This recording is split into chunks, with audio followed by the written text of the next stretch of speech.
27 సంవత్సరాల స్వతంత్ర భారతదేశంలో ఇప్పటికీ రైల్వే క్రాసింగ్స్ దగ్గర ఇలాంటి దురదృష్టకరమైన సంఘటనలు యాక్సిడెంట్లు జరగడం చాలా బాధాకరము. ఈరోజు జరిగినటువంటి సంఘటన యావత్తు భారతదేశం ఈరోజు తలదించుకోవాల్సిన అవసరం ఉంది. ముఖ్యంగా పరిపాలన చేసేటువంటి నాయకులు, పార్టీలు ఈ సంఘటన పట్ల తీవ్రంగా ఆలోచన చేయవలసిన అవసరం ఉంది.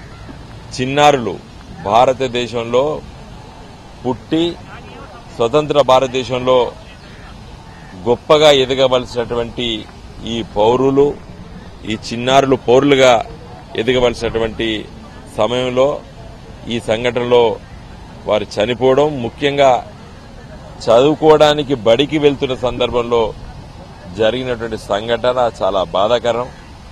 ఇప్పటికైనా కేంద్ర ప్రభుత్వము, రైల్వే మంత్రి గారు, రైల్వే అధికారులు తీవ్రంగా ఆలోచించి ఇలాంటి సంఘటనలు రానున్న రోజుల జరగకుండా చూడవలసినటువంటి అవసరం ఉందని చెప్పి భావిస్తున్నాం.